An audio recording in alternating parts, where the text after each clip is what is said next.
Retomo después de unos cuantos años el trabajo con la imagen en movimiento.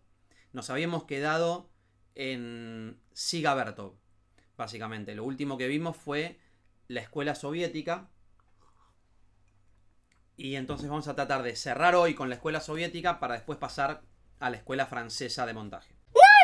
No fun. En principio, Eisenstein, Pudovkin y Dovzhenko tenían en común una concepción dialéctica del montaje, ¿no? Retomando lo último que dijimos. Y esta dialéctica del montaje viene de lo que llamamos el materialismo histórico de herencia marxista. O sea, básicamente se basan en las ideas de Marx y de Engels. Ahora, al pensar en el materialismo, en materialismo histórico, lo que estamos diciendo es que la parte histórica del materialismo implica que esta dialéctica es concerniente al costado humano. Es decir, cuando hablamos de materialismo histórico, estamos hablando de un tipo de materialismo humanista. Lo que los une a los tres es el patetismo del drama, básicamente. En el cual, obviamente, Eisenstein va a ser como un gran maestro del drama, ¿no? Y del patetismo en sí, como ya vimos en el video también dedicado a Eisenstein. Entonces, este patetismo del drama, cuando hablamos de patetismo hablamos de emociones, ¿no? De pasión. Entonces, obviamente, este costado patético va a estar vinculado a el drama humano, ¿no? A lo concerniente al humano. Y por eso está vinculado a un materialismo histórico. En esto se va a diferenciar Eisenstein y también el resto de la escuela, Dovzhenko y Pudovkin, de Vertov. Este patetismo del drama es del tipo orgánico. Va a haber una relación entre el avance de la trama y el drama, ¿no? Con la totalidad de sentido que se define en la obra. Ahora, entonces, con este concepto de lo humano en esta escuela, podemos entender o podemos ver cómo entienden desde esta escuela la naturaleza, el concepto de naturaleza. Acá es donde va a estar la diferenciación con Vertov, en el que para Eisenstein la naturaleza no es completamente dialéctica, sino que es dialéctica porque se integra a la totalidad humana. Es decir, es dialéctica desde la perspectiva humana y no en sí misma. No es indiferente, nos dirá Eisenstein, porque es afectada por la percepción humana, ¿no? Está atravesada por intereses humanos y por la mirada humana patética. Por lo cual, Eisenstein se refiere a la naturaleza como la no indiferente. Vertov va a tener una mirada distinta de la naturaleza y va a proponer un materialismo distinto, ¿no? Un materialismo, podríamos decir, natural o no humano o maquínico, también podríamos decir. Básicamente, Vertov va a proponer una cuarta ley de la dialéctica que va a ser una dialéctica de la materia en sí misma. Entonces, esto va a implicar un avance con respecto a lo que veníamos hablando de Eisenstein, Pudovkin y Dovzhenko. Ahora, vamos a pasar a la lectura directa del libro para ver cómo esto que acabamos de hablar aparece en el libro, ¿no? Si en cierto modo Eisenstein podía considerarse como cabeza de escuela con respecto a Pudovkin y Dovzhenko, era porque se había impregnado de la tercera ley de la dialéctica, ¿no? Era el gran maestro porque había incorporado la tercera ley, esto ya lo vimos, que de alguna manera era consecuencia de las dos anteriores, ¿no? La tercera ley parece contener a las otras dos. El uno que se vuelve dos y produce una nueva unidad, reuniendo el todo orgánico y el intervalo patético. En realidad, había tres maneras de concebir un montaje dialéctico y ninguna iba a gustar a la crítica stalinista. Básicamente, lo que va a comentar este comentario tiene que ver con que la vanguardia soviética, que de la década del 20, es de alguna manera reprimida cuando llega Stalin al poder, y lo que se favorece es lo que se puede llamar el realismo soviético.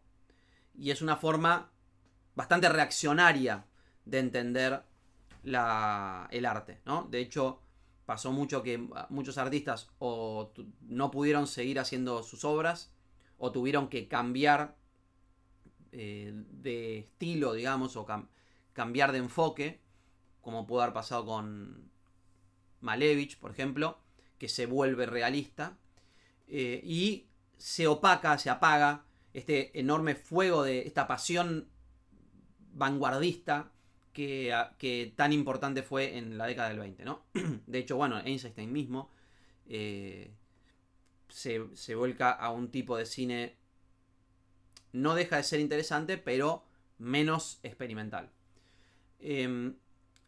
Entonces, con eso quiere decir, a eso se refiere Deleuze cuando dice que ninguno de estos tres autores iba a sobrevivir, o su mirada iba a sobrevivir al estalinismo. Continuemos. Pero que lo que las tres tenían en común era la idea de que el materialismo era ante todo histórico. Y de que la naturaleza no era dialéctica, sino porque se integraba siempre en una totalidad humana, ¿no? Esto es lo que les venía diciendo. De ahí el nombre que Einstein daba a la naturaleza, la no indiferente.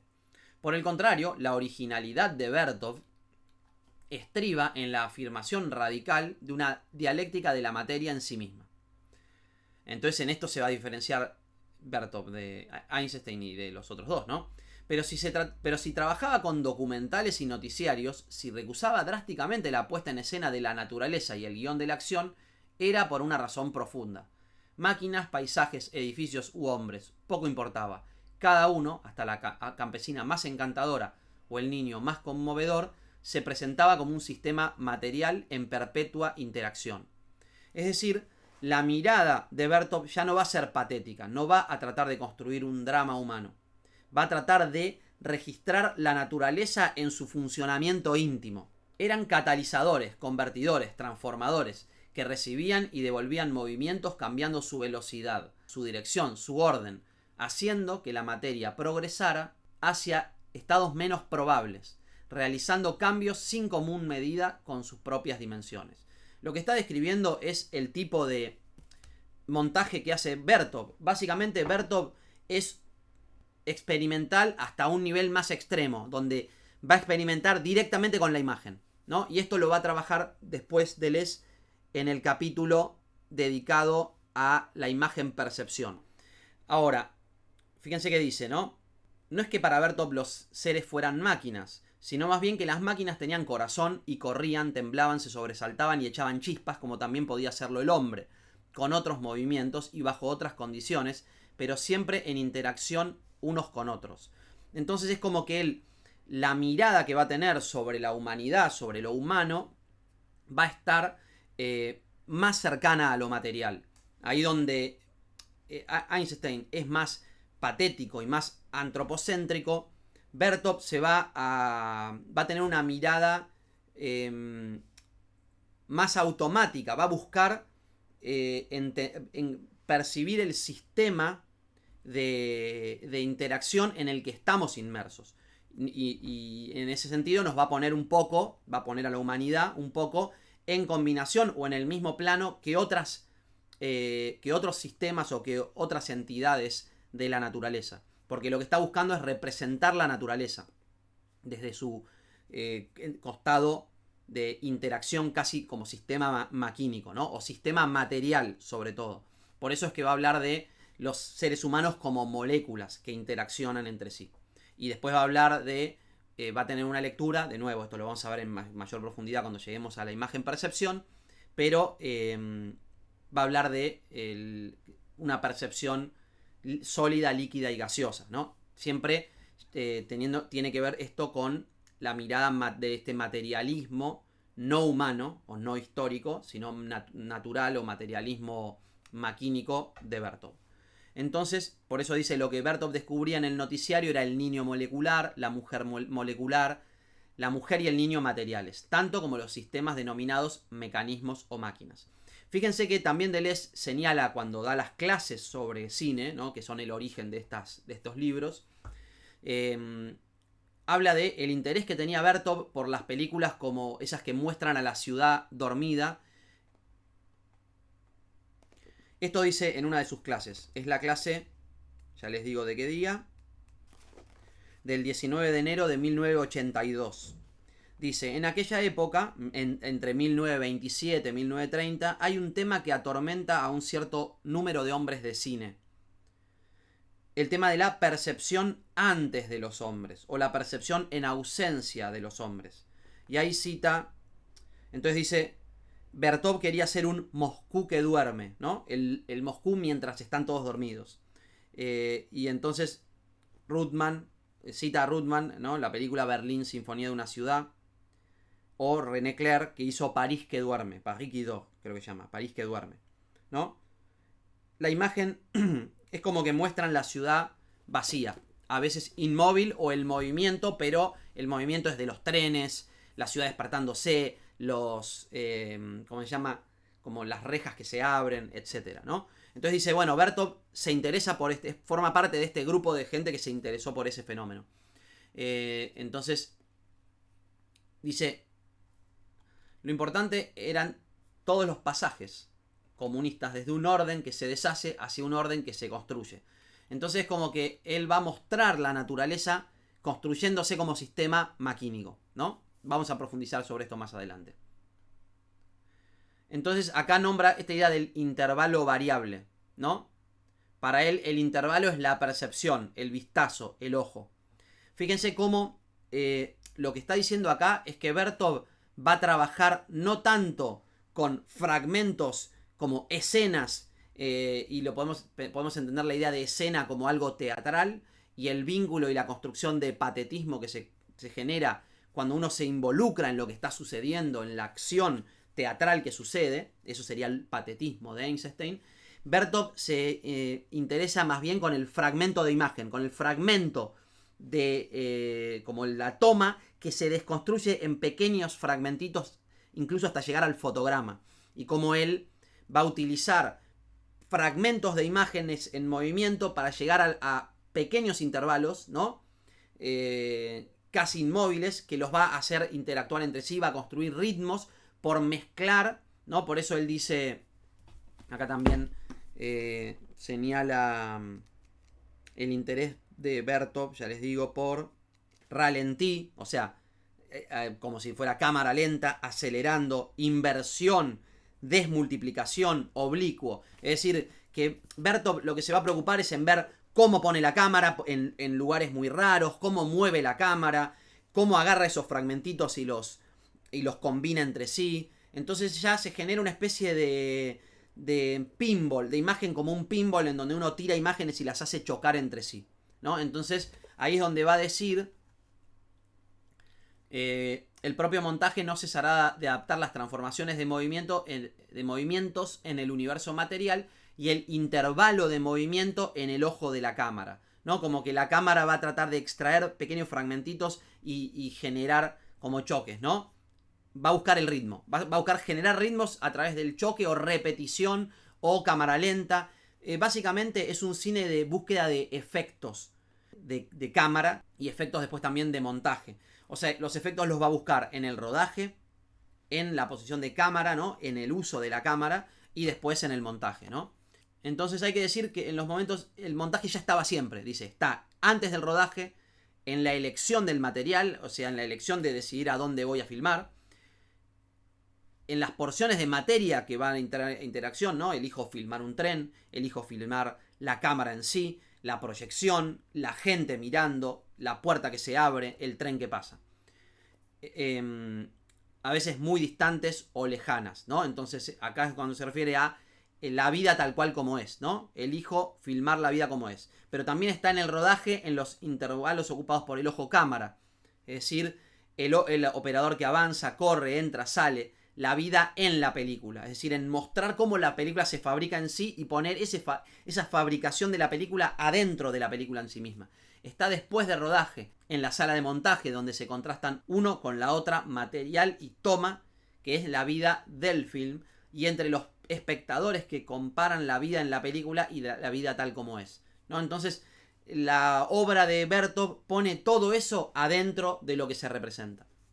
Pero dice, solo en el hombre de la cámara estos tres niveles se muestran explícitamente como coexistentes. O sea, básicamente, el hombre de la cámara es la obra maestra de Bertov porque todos sus intereses, todas sus búsquedas, todos sus experimentos se integran de manera sistemática en una obra, ¿no? Entonces, solo en El hombre de la cámara estos 3 niveles se muestran explícitamente como coexistentes, pero inspiraban ya toda la obra precedente. Piensen que la obra de Bertov es muy rica, tiene toda una serie de trabajos periodísticos, tiene unos noticieros experimentales muy interesantes que ya prefiguraban lo que iba a ser su obra maestra, El hombre de la cámara. Entonces, dialéctica no era una mera palabra para los cineastas soviéticos, era a un tiempo la práctica y la teoría del montaje. Pero mientras que los otros 3 grandes autores se servían de la dialéctica para transformar la composición orgánica de las imágenes movimiento, y subrayo orgánica, Bertov encontraba aquí el medio de romper con ella. Es decir, Bertov va a apuntar a una inorganicidad, va a romper la organicidad, va a decir, no, lo orgánico es lo que todo... Orgánico es un tipo de dialéctica en la que todo funciona para construir esta obra patética, esta obra dramática. Pero Bertov va a decir, no, yo no apunto hacia lo dramático. Voy a mostrar la naturaleza en sí, previa a la construcción dramática que le aplica el hombre, ¿no? El ser humano. Entonces acusaba a sus rivales de haberse quedado a remolque de Griffith y de un cine al estilo americano o de un idealismo burgués. O sea, dice, en realidad el patetismo, el dramatismo es burgués. Lo que hay que hacer es romper con esa lógica dramática de entendimiento, la lógica narrativa dramática. Hay que romper con la forma de representación. Porque esa representación, esa forma orgánica de entender la vida, que es la forma en que Einstein entiende la vida, es una herencia del mundo burgués, nos va a decir Bertov. En su opinión, la dialéctica tenía que romper con una naturaleza aún demasiado orgánica, mostrar la naturaleza maquínica, la naturaleza tal cual es material, y no la naturaleza atravesada por el antropocentrismo, ¿no? Y con un hombre demasiado fácilmente patético, ¿no? El drama. Trabajaba de manera que el todo se confundiese con el conjunto infinito de la materia y el intervalo con un ojo dentro de la materia, la cámara. Esto del intervalo lo vamos a trabajar más en la imagen percepción, pero quédense con esta idea de que va a tratar de romper la organicidad incluso de la toma. Cuando uno ve, incluso en las imágenes de los Lumière, uno ve un tren viniendo hacia nosotros y uno dice, este es un tren viniendo hacia nosotros. Pero si uno agarra y recorta esos fotogramas y empieza a hacer una especie de rompecabezas de fotograma, ya el producto algo experimental que aparece en Bertov y en muchos otros de la época, ya no es tan orgánico, ¿no? Está apuntando hacia un montaje inorgánico que, vamos a ver, los franceses explotan mucho más, ¿no? Y por eso ahí, a partir de ahora, fíjense cómo el montaje hasta ahora, en los tres subcapítulos sobre montaje, creo que son, no sé si son 3 o 4, pero creo que son 3. El primer subcapítulo, el 1, trabaja Griffith, el 2 trabaja a Einstein, y después llega a la escuela soviética en sí, a Pudovkin y Dovzhenko, y después llega a Bertov, y Bertov rompe con la organicidad. Hasta ahora, en Griffith y en Einstein y Pudovkin y Dovzhenko, veníamos trabajando un montaje orgánico. Ahora vamos a pasar al montaje inorgánico, que es lo que viene después, ¿no? Lo que viene después va a ser la escuela francesa de preguerra, y finalmente, no me acuerdo si esto lo divide en un subcapítulo más o lo incorpora. No, lo incorpora en el subcapítulo 3. Todo el montaje inorgánico va a incluir tanto la escuela francesa de preguerra como el expresionismo alemán, o la escuela vanguardista alemana, que vamos a trabajar más adelante, ¿no? Ahora, tampoco hallará comprensión en la crítica oficial, es decir, tampoco le va a gustar mucho al estalinismo este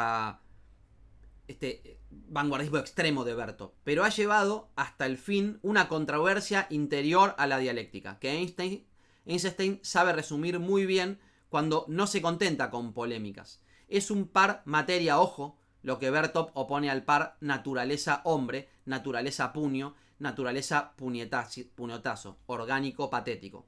¿Qué quiere decir con esto, que es algo críptico? Lo que está diciendo es, Einstein en realidad no niega que lo que Bertov dice es verdad. Dice, es verdad, cuando evolucionemos y lleguemos al sistema al que queremos llegar, a través de la toma de conciencia, ahí sí podemos asumir una dialéctica material no histórica, no un materialismo humano, sino un materialismo puramente maquínico o materialismo propiamente dicho, ¿no? Lo que Bertov defiende. Porque Bertov dice, hay que ir más allá, hay que romper con esta tradición occidental de patetismo y de asociar toda la naturaleza a lo humano. Einstein dice, es verdad, pero primero tenemos que llegar a romper con... o sea, primero tenemos que transmitir nuestro... o llegar a la conciencia, y para eso tenemos que usar las herramientas del mundo burgués. Algo así es lo que está diciendo Einstein. Por eso, materia, ojo, que significa mirar la naturaleza, entre comillas, tal como es, en su naturaleza puramente material, pero Einstein le opone y dice, no, naturaleza puño, tenemos que golpear al espectador y para eso tenemos que utilizar lo patético. El montaje orgánico para Einstein sirve para convencer a la gente como un paso previo para después enfrentarse a la realidad puramente material de la naturaleza, y ahí sí adoptar esta cuarta ley de la dialéctica, que sería la dialéctica puramente material. Pero él dice, no, estamos en un estadio en el que todavía nos sirve lo patético. Y Bertov dice, no, hay que mostrar la naturaleza tal cual es.